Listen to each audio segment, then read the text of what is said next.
The grandfather clock in the hallway chimed 7 times as I pulled into the driveway of our family estate.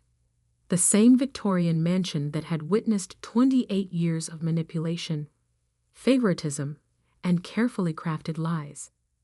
I sat in my car for a moment, watching the warm lights spill from the bay windows, illuminating the manicured lawn my mother took such pride in.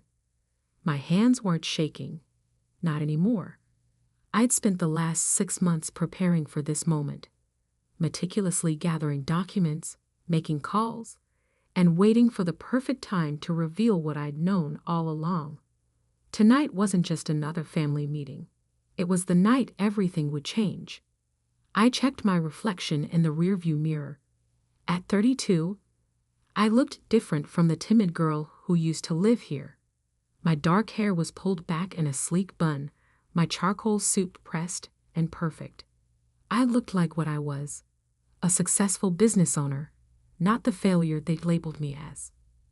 The front door opened before I could ring the bell. Kate, my younger sister, stood there in her designer dress, perfect makeup, and that ever-present smirk. "You're late," she said, voice dripping with fake concern. "Mom's already upset." Of course she was. Mom was always upset with me. It had been her default setting since I chose to start my own business instead of joining the family's real estate empire. I stepped past Kate into the foyer, the familiar scent of lemon polish and old money filling my lungs. Family photos lined the walls, Kate's graduations, her wedding, her first child. Mine had been removed years ago, right after I'd refused to sell my startup to fund Kate's third failed business venture. The living room fell silent as I entered. Mom sat in her usual spot, the high-backed leather chair that Dad had loved before he passed. Her steel gray hair was perfectly styled, her expression carved from granite. Uncle James and Aunt Patricia occupied the sofa, while their children, my cousins Michael and Sophie, perched on the window seat. "Finally decided to grace us with your presence, Alexandra?" Mom's voice could have frozen water. "We've been waiting 20 minutes. I took my seat at the far end of the room, placing my briefcase carefully beside me. Traffic was heavy downtown. I came straight from the office. Kate snorted. "You mean that little consulting thing you're still doing? I thought you'd have given up by now." "That little consulting thing," I said calmly, "just signed its 30th Fortune 500 client." "Ladies," Mom cut in sharply, "we're not here to discuss Alexandra's hobby. We're here because decisions need to be made about the estate." I felt my pulse quicken, but kept my face neutral. "Here it comes. Your father," Mom continued, "left certain provisions in his will that are now becoming relevant. The house, as you know, was meant to stay in the family, to be passed down to someone who would preserve the Barrett legacy." Kate straightened in her chair, practically preening. I fought the urge to smile. "We've discussed this as a family," Mom said, not looking at me. "And we've decided it's time for Kate to take full ownership. She has a proper family, a proper understanding of our values. She'll raise her children here, continue the tradition." "And me?" I asked quietly. Mom's lips thinned. "You've made your choices, Alexandra. You chose to abandon the family business to pursue your own path. You can hardly expect to benefit from the legacy you rejected." "So what exactly are you saying?" "I'm saying it's time for you to move on completely. Kate needs your rooms for the nursery. We'd like you to pack your remaining things and leave your keys by the end of the week." The room was so quiet, you could hear the antique clock ticking on the mantel. Kate's smirk had grown into a full smile, and Uncle James was nodding approvingly. I reached for my briefcase, feeling the weight of the documents inside. 6 months of investigation, of quiet legal meetings, of uncovering what Dad had really done before he died. "That's an interesting decision," I said, my voice steady. "Especially considering Dad already transferred the deed to me 3 years ago." The silence shattered. Mom's face went white. "What did you say?" I pulled out the property papers, my hands still perfectly steady, and placed them on the antique coffee table. "Dad came to see me at my office about 8 months before he died. He knew about the embezzlement, Mom. He knew about the money you and Kate had been siphoning from the company accounts." Kate jumped to her feet. "You're lying." "Am I?" I pulled out another stack of papers. "These are the bank records, the transfers, the shell companies you created. Dad found it all, and he knew what you'd do to the family legacy once he was gone." Mom's face had gone from white to gray. "Alexandra, stop this nonsense immediately." "It's not nonsense." I stood slowly, straightening my jacket. "The house is mine. Has been for 3 years. Dad made sure of it before he died, and tomorrow I'm selling it. The proceeds will go to paying back the investors you defrauded." "You can't do this," Kate shrieked. "This is our home."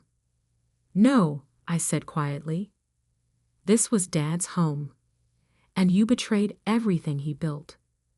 You have until tomorrow evening to pack your things. I've already notified the authorities about the fraud. They'll be here in the morning to begin their investigation."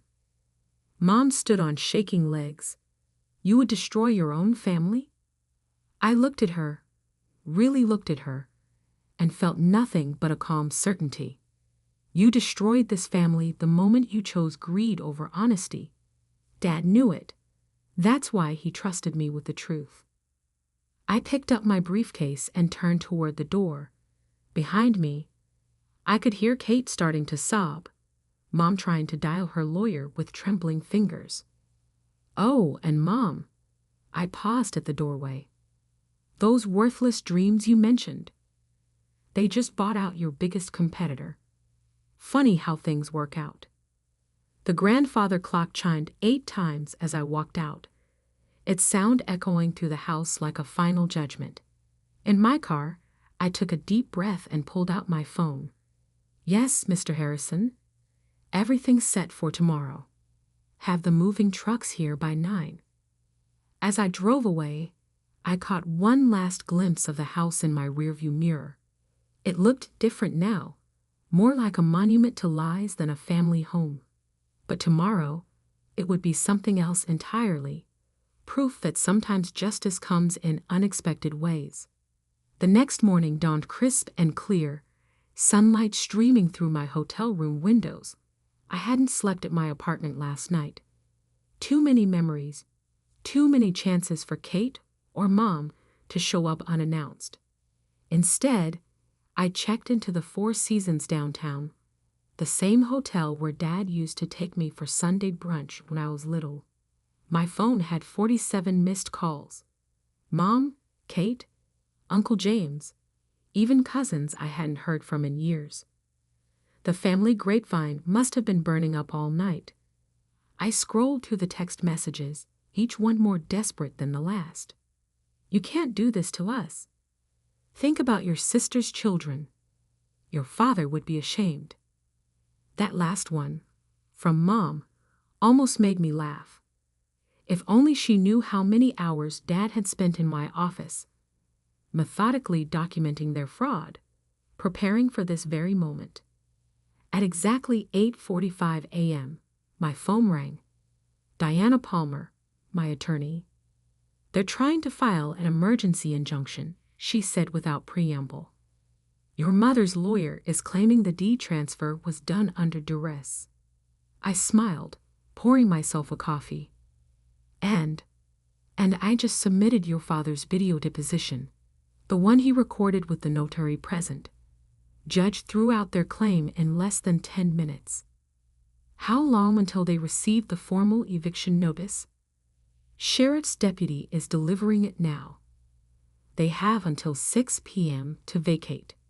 I set down my coffee and walked to the window, looking out over the city skyline. Somewhere out there, Mom was probably having one of her famous meltdowns. Kate would be calling every contact she had, trying to find a way out of this mess. "What about the fraud investigation?" I asked. "FBI's Financial Crimes Unit is already at the house. Your mother's trying to claim ignorance, saying Kate handled all the finances. But the paper trail your father documented, it's airtight. They're both looking at serious charges." I closed my eyes briefly, remembering Dad's face the day he showed me the evidence. He looked so tired, so disappointed. "Keep me updated," I said, ending the call. At 10:30 a.m., the moving trucks arrived at the estate, right on schedule. I watched through the security cameras I'd had installed months ago. Mom stood on the front steps, screaming at the workers, while Kate sat in her Range Rover, mascara running down her face. My phone buzzed again. A text from Sophie, my cousin. "Is it true? About the fraud?" I hadn't expected to hear from her. Sophie had always been different from the rest, quieter, more observant. "Yes," I typed back. Dad found out they'd stolen almost $12 million from investors. Small business owners, mostly. People who trusted our family name. 3 dots appeared, disappeared, appeared again. Finally, I had no idea. "I'm so sorry, Alex." At noon, I drove back to the estate. The moving trucks were half full now, expensive furniture and precious antiques being carefully loaded. Mom's Mercedes was gone, but Kate's Range Rover remained, parked crookedly on the lawn. As I walked up the driveway, a familiar figure stepped out of an unmarked car. Detective Marcus Torres, Dad's old friend from the police force. He'd been helping us build the case quietly for months. "How's it going?" I asked. He shook his head. "Your mother's lawyer is trying to claim she had a stroke last year, says she wasn't mentally competent when some of these transfers were made. But we found emails going back 5 years. She knew exactly what she was doing." Inside, the house felt hollow. Half-empty rooms echoed with footsteps as FBI agents methodically documented everything. In the study, Kate sat with 2 federal agents, her designer dress wrinkled, her perfect image crumbling.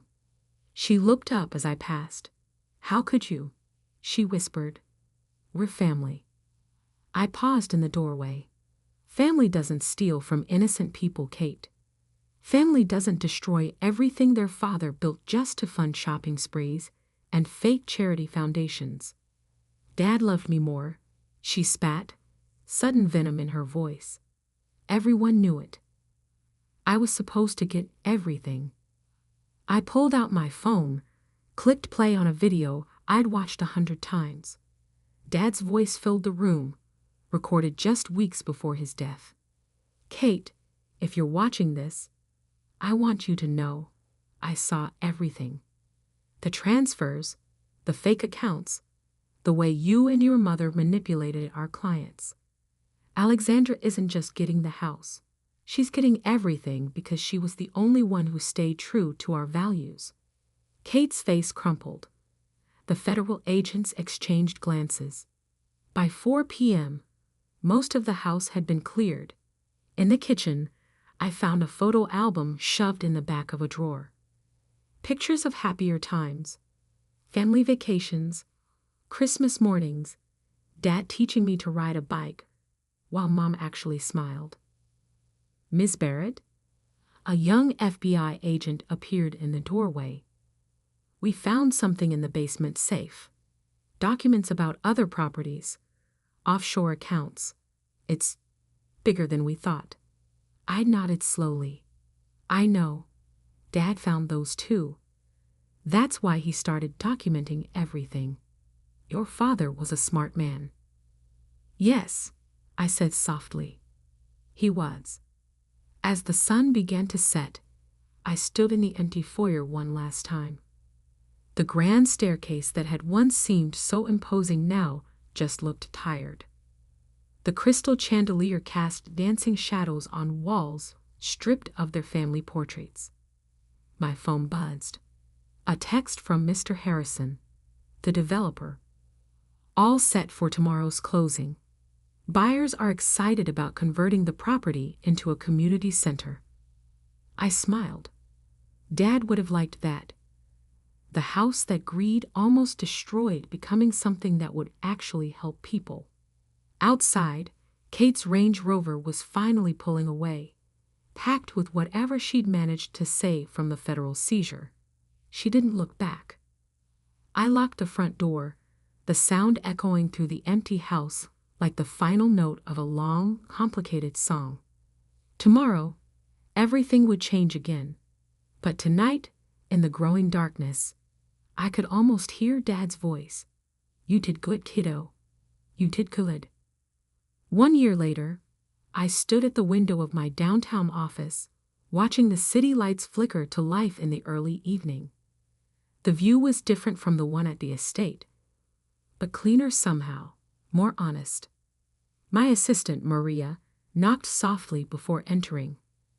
The Gazette reporter is here for your interview. I nodded, straightening my blazer. Send her in. Sarah Chin from the Business Gazette was younger than I expected, but her eyes were sharp. She set up her recorder as I took my seat behind my desk. Thank you for agreeing to meet, she began. Your story has become something of a legend in financial circles. The Barrett scandal, they're calling it. I smiled faintly. Interesting choice of words. How does it feel? She asked. 1 year after exposing one of the biggest family fraud cases in the state's history, I considered the question carefully. It feels right. Difficult, but right. Your mother and sister were sentenced last month, 20 and 15 years respectively. Any contact with them since? No. I picked up a framed photo on my desk. Dad and me at my college graduation. They made their choices. Now they're living with the consequences. And the victims? The investors they defrauded? Every penny has been repaid, I said firmly. We sold everything. The house, the vacation properties, their art collection. Combined with the seizure of their hidden accounts, we were able to make everyone whole. Sarah leaned forward. Sources say you could have kept some of those assets legally. The house, for instance. Why didn't you? Because it wasn't just about the money. It was about restoring faith in the Barrett name. Dad spent 30 years building a reputation for integrity. I couldn't let their actions be his legacy. The reporter nodded, making notes. And your company? Barrett Consulting has grown exponentially this past year. I smiled, genuinely this time. We just opened our 3rd office. Turns out there's a market for ethical business practices. Who knew? Your cousin Sophie joined the firm, I understand. Yes, she's heading our new compliance division. Ironic, isn't it? After the interview, I walked to the community center, the former Barrett estate. The renovation had transformed it completely. Where there had once been cold marble and imposing artwork, there were now bright walls covered in children's paintings. The grand dining room was a library. Kate's precious designer kitchen hosted cooking classes for underprivileged youth. Ms. Barrett. Jenny, the center's director, waved me over. The after-school program kids made you something. She handed me a hand-drawn card. On the front, in wobbly letters, thank you for giving us a home. I'd blinked back unexpected tears. My phone buzzed. A text from Sophie. Just landed another whistleblower case. Major tech company. You were right about there being more people like us out there. That evening, I visited Dad's grave. The autumn air was crisp, leaves crunching under my feet as I placed fresh flowers by his headstone. "You should see it, Dad," I said softly. "The house is full of laughter now. Real laughter, not the fake kind from Mom's dinner parties. And the business? We're doing it right. The way you taught me." A gentle breeze rustled the trees. I pulled my coat tighter and continued. "Kate had her baby in prison last month. A girl. Mom's lawyer says she's still claiming innocence, still blaming everyone else. Some things never change." I sat on the cold ground, not caring about my expensive suit. The reporter today asked if I regret it. Exposing everything, destroying the family. But that's not what I did, is it? They destroyed the family. I just brought the truth to light. My phone buzzed again. Another text from Safi. "Emergency client meeting tomorrow. Major bank, possible fraud. You in?" I smiled, typing back. "Always." Standing, I'd brushed off my clothes and touched Dad's headstone one last time. The Barrett name means something different now. Something better. As I drove home, I passed the old country club where Mom used to parade Kate and me around like trophies. The membership had been one of the first things to go after the scandal broke. Now I heard they'd started a scholarship program for underprivileged kids. Change ripples outward, touching everything in its path. In my apartment, a modest 2-bedroom downtown, nothing like the mansion I'd grown up in, I poured a glass of wine and opened my laptop. Dozens of emails from potential clients, all seeking help exposing corporate wrongdoing. The irony wasn't lost on me. Mom and Kate's actions had inadvertently created exactly what Dad always wanted: a platform for doing good. A final text came through as I was getting ready for bed. An unknown number. "You think you won, but family is forever. K." I didn't bother responding. Kate was right about one thing. Family is forever, but not the way she meant it. Real family is built on trust, on integrity, on doing what's right even when it hurts. Dad taught me that. And in the end, I'd proven to be my father's daughter after all. The next morning, I walked into my office early, just as the sun was rising over the city. Maria was already there, preparing for the day. "Ready for the new client meeting?" she asked. I smiled, thinking of all the twists and turns that had led to this moment. Always ready. We've got work to do. Because that's the thing about truth. It doesn't just set you free. It gives you purpose. And sometimes, purpose is the best revenge of all.